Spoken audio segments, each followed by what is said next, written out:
दोस्तों नमस्कार, जय जोहार, जय छत्तीसगढ़।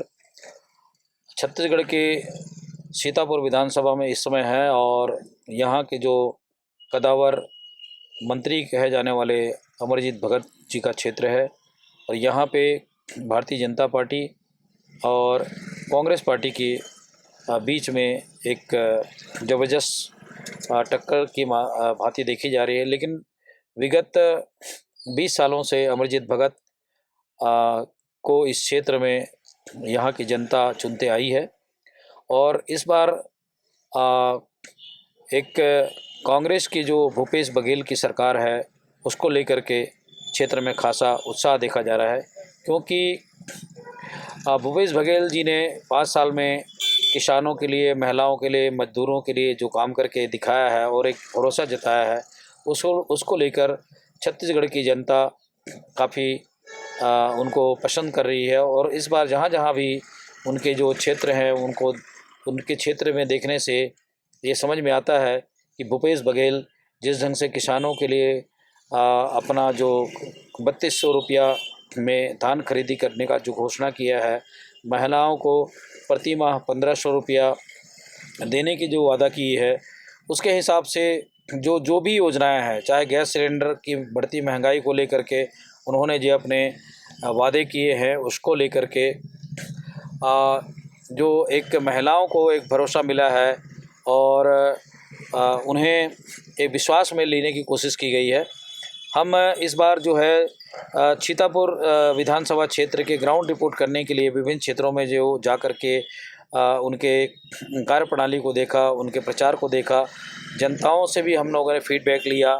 वहाँ से ये समझ में आया कि यहाँ पे फिर से भूपेश बघेल की सरकार के जो लंबे समय से यहाँ 20 साल से विधायक रहे हैं, उनकी लोकप्रियता लगातार बरकरार है और उनके क्षेत्र में उनके जो परिवार वाले हैं वो भी चुनाव प्रचार कर रहे हैं। इसी कड़ी में जो यूएनएसआई के राष्ट्रीय महासचिव हैं आदित्य भगत, जो उनके पुत्र भी हैं और युवाओं में काफ़ी लोकप्रियता है, उन्होंने इस विधानसभा में धुआंधार प्रचार करके लोगों में अपनी पैठ बनाने की कोशिश की है और काफ़ी उनको प्रसाद मिला है। और जिस ढंग से छत्तीसगढ़ में कांग्रेस के विकास को लेकर जो जनता में एक भरोसा और विश्वास जो देखने को मिला है, उसके आधार पर हम लोगों ने जो गांव में लोगों से जो मिला और उन लोगों से जो बातें की, उससे पता चलता है कि यहाँ पे फिर से कांग्रेस के जो विधायक हैं अमरजीत भगत, उनको दोबारा यहाँ क्षेत्र की जनता पसंद कर रही है। देखना ये है कि 3 तारीख को जो यहाँ की जो जनता है वो कितने बहुमतों से, भारी मतों से उनको जिताएंगे या यहाँ पे कोई परिवर्तन की बात है वो आने वाले समय में देखी जा सकती है। बहरहाल क्षेत्र की ग्राउंड रिपोर्ट के आधार पर आदित्य भगत, अमरजीत भगत जो उनके पिता हैं, उनके लिए उन्होंने बहुत ज़बरदस्त प्रचार किया है और इस प्रचार का असर जो है आने वाले चुनाव में ही देखा जा सकता है। तो ग्राउंड रिपोर्ट के लिए मैं वॉइस ऑफ मानवता चैनल की ओर से जगदीश प्रसाद आप लोगों के सामने आज के इस ग्राउंड रिपोर्ट को मैं डिटेल में आपके सामने जो हम लोगों ने बाइट और जो कवर किया है उसको दिखाने की कोशिश करेंगे। आप हमारे साथ बने रहें वॉइस ऑफ मानवता चैनल पर।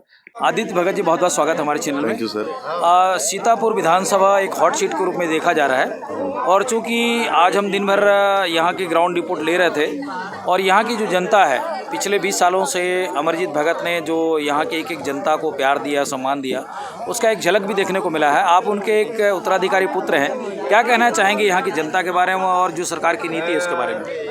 देखिए, धन्यवाद, आप यहाँ पर आए और हमारे ग्राउंड ज़ीरो में आपने यहाँ करके देख रहे। आज दिन भर मैं देखा कि आप बहुत अच्छा कवरेज कर रहे हैं, बहुत धन्यवाद। देखिए, मैं बता दूं तो सीतापुर जो है ये हमेशा से कांग्रेस का गढ़ रहा है।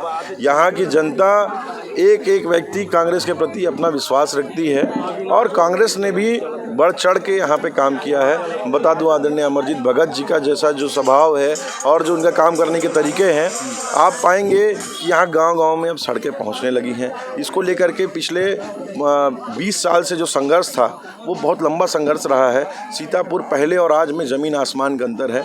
चाहे मैं बात कर लूँ सीतापुर आने का रोड हो या मैनपाट जाने का रोड हो, मैनपाट तराई का रोड हो, ऐसा तमाम सड़कों पे काम किया गया है। यहाँ पे बुनियादी चीज़ों में काम किया गया है। तो सीतापुर की जनता की जो मांग है और ये जो लोगों का जो भावना है वो उस बात को पूरा सम्मान किया जाता है। और मैं बता दूं ये पूरा क्षेत्र पूरा किसान प्रधान क्षेत्र है और जो कांग्रेस पार्टी की नीति और नियत रही है वो हमेशा किसानों को आगे बढ़ाने की दिशा में रही है। तो पिछले बार जो कर्जा माफ़ी के मुद्दा हो, चाहे धान का सही दाम देने का मुद्दा हो, लोगों में लहर है। और तमाम तरीके की बात करें, हॉट सीट का मतलब ही होता है यहाँ ज़्यादा मज़ा आ रहा है, आप देख रहे होंगे।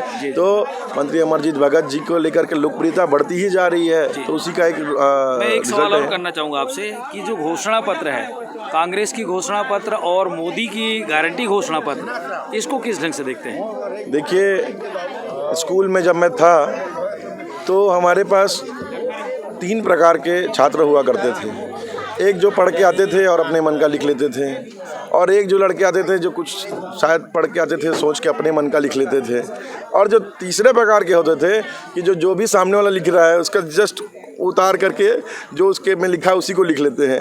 तो अभी मैं देख रहा हूँ ये तीसरे प्रकार के व्यक्ति का काम है जो मोदी गारंटी बना दिया है, पूरा खोखला है। ये कहीं भी किसानों के हक में काम नहीं कर रहे हैं, किसानों का भला करेंगे, आय दुगना करेंगे बोल के इन्होंने 3 काले कानून लेके आए। पूरा देश का किसान एक होकर के इनकी जो नियत है उसको खोखला है और उस चीज़ को उजागर किया, लोगों के सामने लेके आया। 1 साल तक किसान आंदोलन करके 1000 किसान मरे भी उसमें, और मजबूरी में आकर के इनको आखिरी में अपने काले कानून वापस लेने पड़े। तो ये जो तमाम चीज़ें हैं, ये जो तमाम घोषणाएं हैं, इनके खोखले हैं, वादे खोखले हैं, तो लोगों का विश्वास नहीं है। भूपेश है तो भरोसा है, इस बात को लेकर के हम गांव-गांव तक जा रहे हैं। जी, बहुत बहुत शुक्रिया। ये थे सीतापुर विधानसभा के कदावर आदिवासी मंत्री जो पूरे भारत में जाना जाता है, जिन्होंने विश्व आदिवासी दिवस को लेकर के पूरे अपने देश और दुनिया में अपना नाम स्थापित किया है। उनके उत्तराधिकारी आदित्य भगत जी से हमारी बात हो रही थी। बहुत बहुत शुक्रिया। जोहार।